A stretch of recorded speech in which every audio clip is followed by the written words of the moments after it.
Hello everyone, welcome back to my channel and I hope that you're all doing very well. So in today's video, we'll be discussing second part of the background reading of literature and cinema, that is Gangland Bombay, written by Ranjani Majumdar. So before this goes on, let's quickly see the introduction to the author, that is Ranjani Majumdar. So Ranjani Majumdar is a film theorist as well as an independent filmmaker. तो ये एक film theorist हैं, यानी film के बारे में जो भी थ्योरीज़ होती हैं उनको लिखती हैं। थ्योरिस्ट का मतलब हम कह सकते हैं थिंकर, ठीक है, जो अपने विचार प्रकट करते हैं। And an independent film maker, और एक फिल्म मेकर भी हैं, ठीक है। And she has been teaching cinema as an associate professor at the centre for cinema studies in the school of arts and aesthetics at the Jawaharlal Nehru University in New Delhi. तो देखो, ये साथ ही साथ टीचिंग भी करती थी और टीचिंग में इनका मेन सब्जेक्ट था cinema. In the school of arts and aesthetics at the Jawaharlal Nehru university, कहाँ पे? जवाहरलाल नेहरू यूनिवर्सिटी में, इन न्यू दिल्ली, जो कि न्यू दिल्ली में है। And much of her work is centred around the urban space of the city, specifically Bombay and popular Hindi cinema. तो इनके ज़्यादातर जो वर्क हैं वो कहाँ पे सेंटर्ड है, यानी हम कह सकते हैं उसमें ज़्यादातर कौन कौन सी चीज़ें हैं। सबसे पहला कि अर्बन स्पेस के बारे में है, ठीक है। अर्बन स्पेस यानी शहरी क्षेत्र जो होते हैं ना, देखो दो तरीके के रीजन होते हैं एक सिटी में, जैसे कि एक साइड हो जाता है अर्बन यानी शहरी इलाका, और दूसरी तरफ रूरल यानी ग्रामीण इलाका, यानी गाँव के क्षेत्र जहाँ पे खेती की जाती है और मतलब जो भी पशुपालन है, ये सारी चीज़ें। और जो अर्बन है, जो शहरी इलाके हैं, वहाँ पे फिर गाँव से लोग जाते हैं जॉब के लिए, क्योंकि वहाँ इंडस्ट्रीज़ होती है, फैक्ट्रीज़ होती है, कंपनीज़ होती है। तो इनकी राइटिंग्स में ज़्यादातर क्या चीज़ें होती है, urban space of the city यानी शहरी इलाकों के बारे में ये ज़्यादा बताती हैं। And specifically Bombay and popular Hindi cinema के ज़्यादातर वर्क इन्हीं चीज़ों के बारे में होते हैं, urban space of the city and Bombay and popular Hindi cinema. And this has been dealt with in some of her major work such as Bombay cinema and archive of the city, ये लिखा गया था 2007 में। And urban allegories the city in Bombay cinema, और ये लिखा गया था 2001 में। तो यानी देखो, इनकी जो राइटिंग्स हैं, इन्होंने जो बुक लिखी, जो इनकी पहली बुक थी Bombay cinema and archive of the city, जो कि 2007 में लिखा गया था, और दूसरी बुक है urban allegories the city in Bombay cinema, ये लिखा गया था 2001 में। तो इनको देख के, इनका जो टाइटल है, इनको देख के हम आइडिया लगा सकते हैं कि इन सारी बुक्स में भी, इन दोनों बुक्स में भी इसी चीज़ के बारे में बताया होगा, ठीक है, जो भी हम अभी पढ़ रहे हैं। जैसे कि हमने देखा कि इनकी राइटिंग में ज़्यादातर यही सारी चीज़ें होती है, अर्बन स्पेस, बॉम्बे के बारे में भी ये ज़्यादा लिखती हैं, तो यही सारी चीज़ें हम इसमें भी पढ़ेंगे। And she has theorized about the ways of understanding urban spaces visually through cinema. तो देखो, इन्होंने मतलब बहुत अच्छी तरीके से जो अलग अलग वेज़ होते हैं ना कि समझाना किसी एक चीज़ को, तो इन्होंने किस तरीके से हम अर्बन स्पेसेस को समझ सकते हैं सिनेमा के थ्रू, उसके काफ़ी सारे अलग अलग तरीके निकाले, काफ़ी सारे वेज़ निकाले। And her theories delve into how space has been captured in cinema, not just through mainstream narrative cinema but also through documentary and non-fictional films।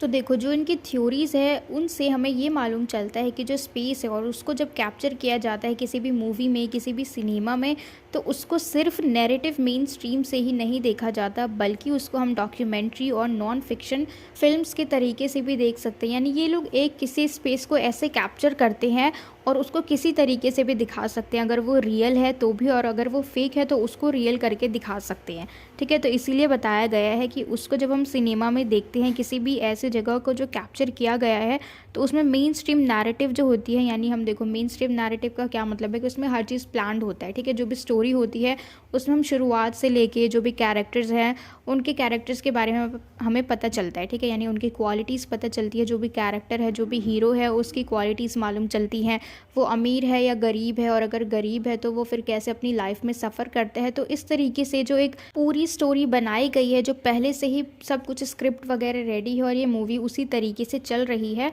तो उसको हम कह देते हैं narrative cinema, main stream narrative cinema, ठीक है। तो ये जो स्पेस कैप्चर करते हैं वो हर जगह पे काम आ जाती है, हम एक तरीके से ये कह सकते हैं। तो मजूमदार जो है, इनकी राइटिंग्स में, इनकी जो थ्योरी है, इनमें हम ज़्यादातर यही चीज़ पढ़ेंगे, बॉम्बे के बारे में और जो अर्बन सिटीज़ है उसके बारे में, ठीक है, जो होता है ना शहरी इलाका, उसके बारे में हम पढ़ने वाले हैं। तो ये था हमारा छोटा सा इंट्रोडक्शन टू दी ऑथर, जो थी हमारी रंजनी मजूमदार। अब हम चलते हैं इसके पूरे एनालिटिकल समरी पे, देख लेते हैं कि इसमें हम क्या पढ़ने वाले हैं। So now we shall critically study the chapter gangland Bombay from Mazumdar's book titled Bombay cinema and archive of the city. तो देखो अब हम क्या पढ़ने वाले हैं इस पूरी वीडियो में। तो हम पढ़ेंगे एक चैप्टर जिसका नाम है गैंगलैंड बॉम्बे, जो कि कहाँ से लिया गया है, इनकी बुक से लिया गया है, और इनकी बुक का टाइटल है Bombay cinema and archive of the city. ठीक है, देखो अब ध्यान से सुनो, अगर नहीं समझ में आया तो इनकी एक लिखी गई बुक है, मजूमदार ने एक बुक लिखी है जिसका टाइटल है Bombay cinema and archive of the city, और इसी बुक का एक चैप्टर जिसका नाम है गैंगलैंड बॉम्बे आज हम इस वीडियो में पढ़ेंगे। ठीक है, यानी गैंगलैंड बॉम्बे को आज हम पढ़ने वाले हैं इस वीडियो में। In this book Ranjani Mazumdar aims to understand how Hindi films explore the common everyday life experiences of people in society. तो इस बुक में मजूमदार एक छोटी सी चीज़ को समझती है कि किस तरीके से हिंदी फिल्म्स जो है वो एक्सप्लोर करती है common everyday life experience of people in society. क्योंकि देखो जो भी हम हिंदी फिल्म्स देखते हैं उनमें सारे ऐसे ही होते हैं जो मिडिल क्लास से बिलोंग करते हैं। ठीक है, और कभी लव स्टोरी के बारे में, कभी रिवेंज लेते हैं। तो इस तरीके से जो भी कॉमन जो हमारे एवरीडे लाइफ के एक्सपीरियंसेस होते हैं उन्हीं पे सारी कहानियाँ बेस्ड होती है। ठीक है, जो मूवी की कहानियाँ होती है उन्हीं पे वो सारी बेस्ड होती है। तो इसलिए वो कहती हैं कि हिंदी फिल्म जो है वो किस तरीके से एक्सप्लोर कर लेती है लोगों की एवरीडे लाइफ को, और फिर उसको दिखाती है एक पर्दे पे, एक मूवी में।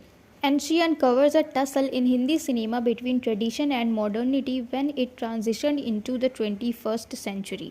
और अब देखो ये एक टसल को अनकवर करते हैं। टसल का मतलब होता है संघर्ष, यानी हम आसान भाषा में कहें, सिंपल लैंग्वेज में कहें तो एक तरीके से विवाद।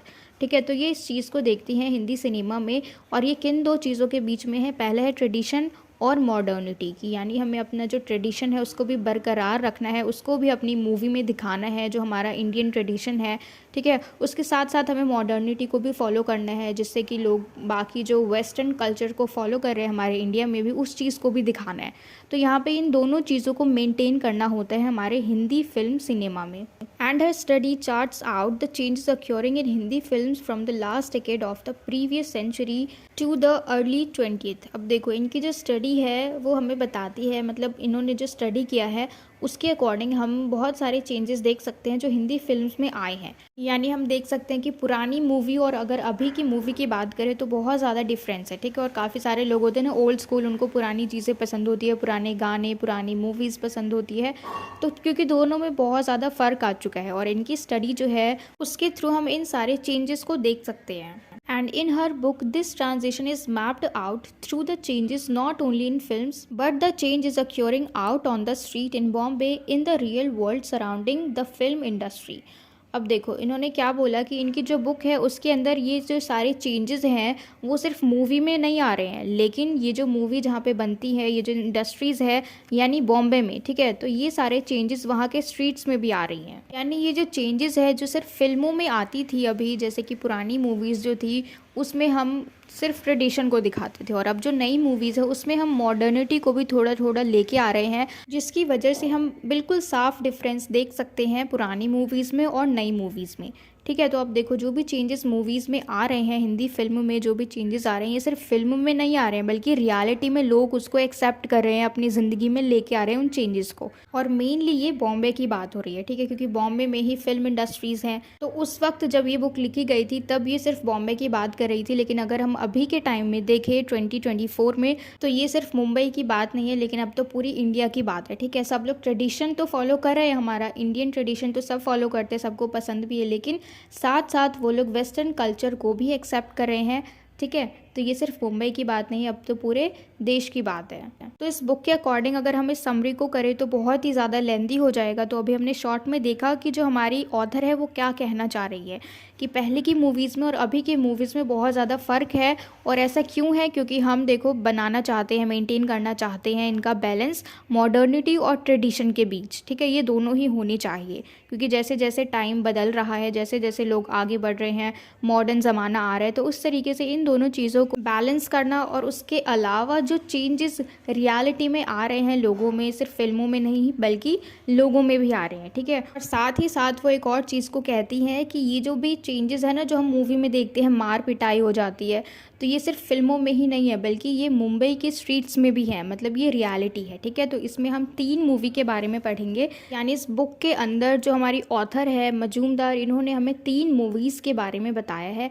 पहला है परिंदा, और दूसरा है सत्य, और तीसरा है कंपनी। अगर आपने इन मूवीज़ को देखा होगा तो आपको बहुत अच्छे से समझ में आएंगी कि स्टोरी क्या है, ठीक है। तो अब हम इस पूरी वीडियो में सिर्फ एक स्टोरी को डिस्कस करेंगे, एक मूवी को डिस्कस करेंगे, वरना ये जो पूरी वीडियो है ये बहुत ज़्यादा लेंदी हो जाएगी, और जो बाकी के 2 मूवीज़ है उसको हम आगे की वीडियो में डिस्कस करेंगे, ठीक है। तो देखो, अभी तक हमने 2 चीज़ डिस्कस की है, introduction to the author and analytical summary of this chapter. अब हम चलते हैं हमारी मूवी पे, जो कि है परिंदा, ठीक है। तो यहाँ पे देखो, मेरे पास एक ऑप्शन है कि मैं आपको सिर्फ एक शॉर्ट स्टोरी बता दूँ इस मूवी की, लेकिन many of you ask for written notes, की रिटन नोट्स भी होने चाहिए, उससे अच्छे से समझ में आता है। तो अभी हम लाइन बाय लाइन डिस्कस करने वाले हैं, क्योंकि इसमें रिटन नोट्स के साथ ही हम करेंगे, ठीक है।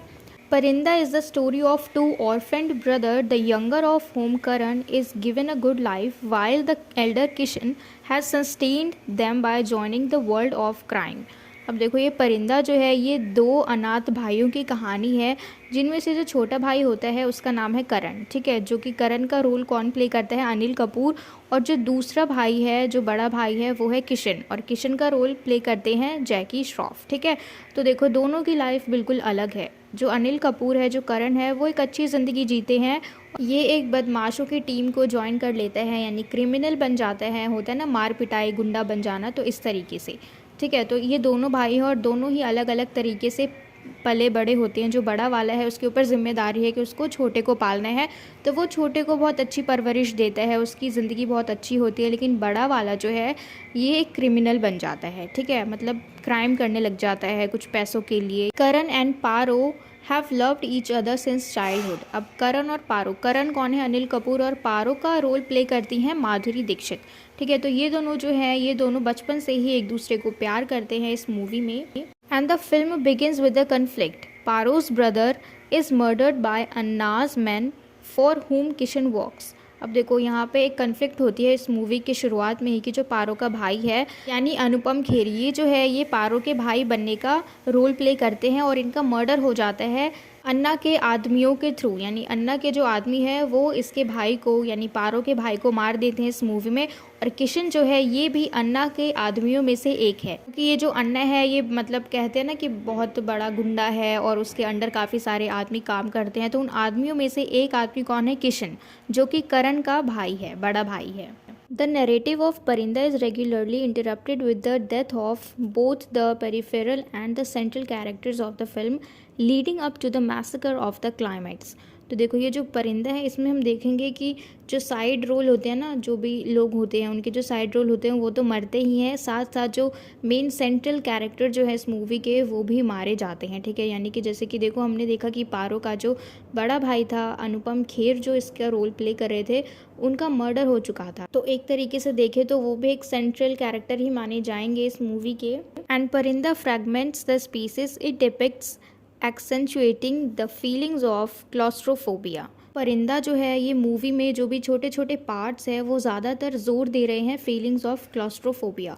क्लॉस्ट्रोफोबिया का क्या मतलब होता है? इसका मतलब होता है कोई ऐसा इंसान जिसको बंद जगह से डर लगता हो, उसका दम घुटता हो, कहते हैं ना कि मतलब राहत नहीं आती, बेचैन हो जाते हैं अगर पूरा बंद बंद सा होता है जहाँ पे हम सांस नहीं ले सकते ठीक से, तो कुछ लोगों को बहुत ज़्यादा डर लगता है, ठीक है, तो उसको हम कहते हैं claustrophobia. The overwhelming visual darkness repeatedly shown with in the film further creates sense of uncanny of impending Doom. तो देखो, इसमें हम देख सकते हैं जैसे ये मूवी है, इसमें हम डार्कनेस रिपीटेडली, डार्कनेस का क्या मतलब है? सैडनेस, ठीक है, क्योंकि उसमें अंधेरा तो कर नहीं देंगे डार्कनेस को शो करने के लिए, तो हम कहेंगे कि सैडनेस, ठीक है, सैडनेस को ही यहाँ पे डार्कनेस बोला गया है। और ये काफ़ी सारे मतलब सीन जो है इस मूवी में उसको अनकैनी बना देते हैं, यानी मिस्टीरियस सा, डरावना सा बना देते हैं। यानी देखो, सिंपल लैंग्वेज में इस मूवी में, परिंदा मूवी में ऐसे कई सारे सीन्स हैं, ऐसे कई सारे छोटे छोटे पार्ट्स हैं जहाँ पे बिल्कुल ही इंसान जो है, जो मेन कैरेक्टर है इस मूवी का, वो हेल्पलेस हो जाता है, ठीक है। and many of the scenes occur at night. Interiors are darkly lit, and moreover there is not the usual riot of colors reminiscent of the family romances common within Hindi films.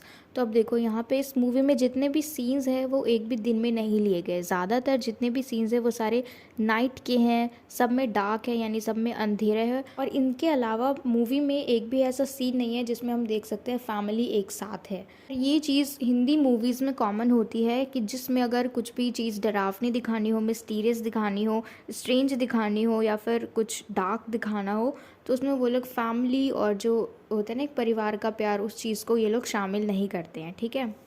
पारो's brother, who is executed early in the film, each of the male figures commanding the film are shown to be morally fallible. तो देखो जो पारो का भाई का role किया था जिसने अनुपम खेर, उनको इस मूवी के स्टार्टिंग में ही मार दिया गया था। ठीक है। Even Karan, the innocent brother, takes up deceit and commits murders to avenge Paro's brother when the law of the land fails to provide justice. देखो करण यानी अनिल कपूर जो छोटा भाई था, उसने भी, क्योंकि देखो गांव वाले जो लोग थे वो इंसाफ नहीं दिला पाए, तो इसने क्या किया, बदला लेने के चक्कर में इसने भी लोगों को मारना शुरू कर दिया। ठीक है। And in a repetitive show of murders, what emerges is an accelerated frenzy, madness and cold-blooded cruelty in the psyche of the characters. और देखो बार बार रिपीटेडली ये लोग एक दूसरे का मर्डर किए जा रहे हैं किसी न किसी रीज़न से।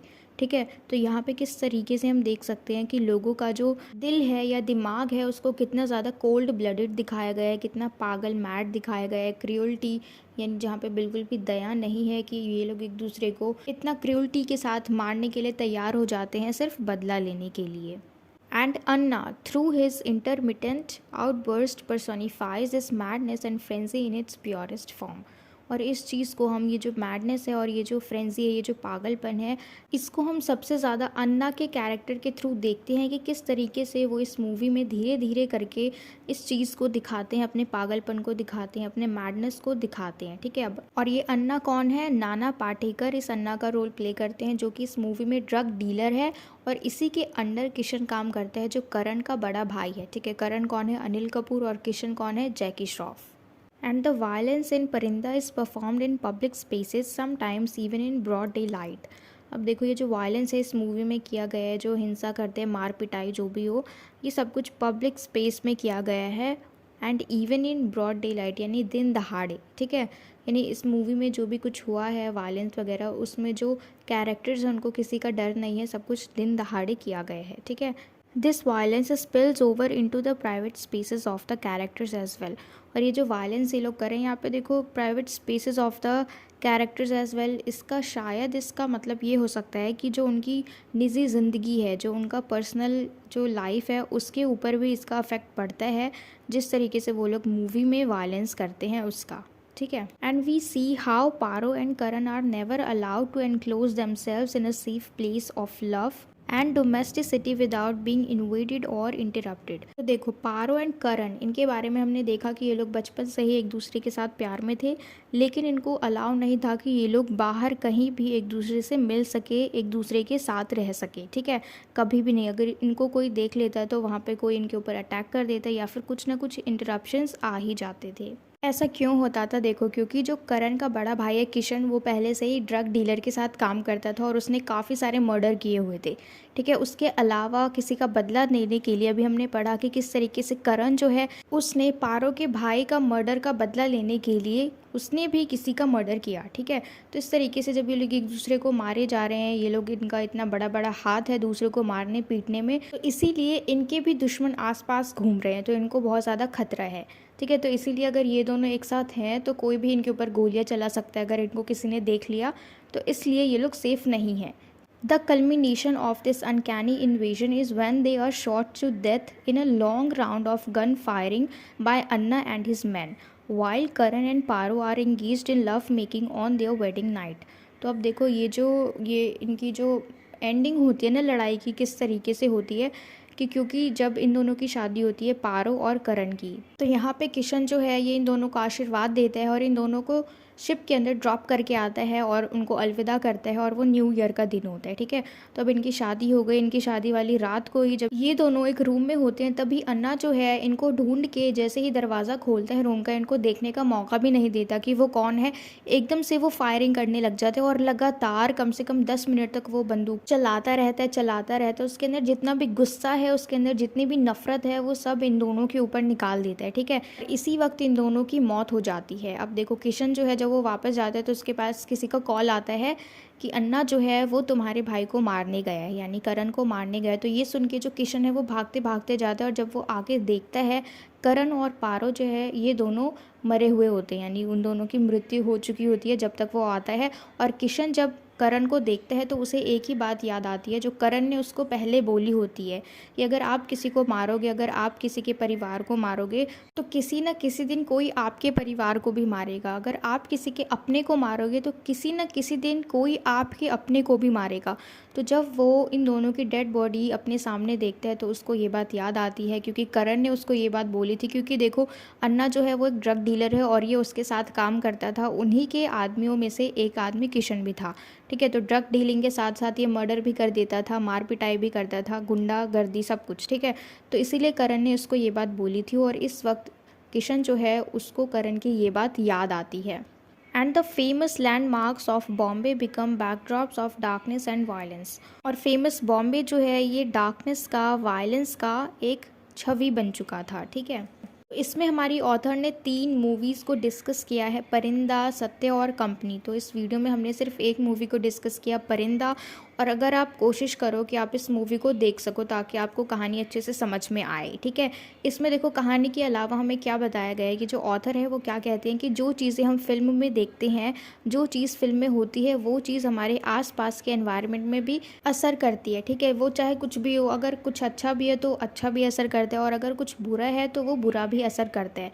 जिस तरीके से हमने इसमें देखा कि कितना ज़्यादा वायलेंस था परिंदा मूवी में दिन दहाड़े, ठीक है। तो वो चीज़ बॉम्बे में असर करती है, ठीक है। ये सब चीज़ बॉम्बे में होता है, इसीलिए उन्होंने हमें बताया। तो कौन सी मूवी है ये? परिंदा, ठीक है। तो इस वीडियो में हमने देखो 3 चीज़ डिस्कस की, introduction to the author and analytical summary of this chapter and a movie जो कि है परिंदा, ठीक है। अब हमारी 2 मूवीज़ बाकी है, अगर आप देखना चाहो तो देख सकते हो, बाकी हम अगले वीडियो में डिस्कस करेंगे पार्ट 2 में, ठीक है। ये हमारा पार्ट 1 था, और मुझे पूरी उम्मीद है कि आपको ये पार्ट 1, ये जो पूरा वीडियो है ये अच्छे से समझ में आ गया हो, because I really tried my best to make you understand, because you know what, the reality is that I haven't seen this movie, ठीक है। मैंने भी ये मूवी नहीं देखी, जो भी बुक में था वो मैंने अच्छे से पढ़ के आप लोगों को समझा दिया। तो इसीलिए अगर आप मूवी देख सकते हो तो आप लोग देख लेना, आपको और ज़्यादा हेल्प मिलेगी कहानी को समझने में, ठीक है। पर लेकिन जो इस कहानी का डार्क साइड था, जो नेगेटिव साइड था, वो हमारी ऑथर हमें दिखाना चाहती हैं, जो कि हमारे पूरी सोसाइटी पे असर करता है, ठीक है। तो मुझे पूरी उम्मीद है कि आपको ये वीडियो अच्छे से समझ में आई हो, and if so then please let me know in the comment box if you like this video, and share it with your friends as well so that they can get help from it. And don't forget to subscribe my channel. Until we meet in the next video, keep learning.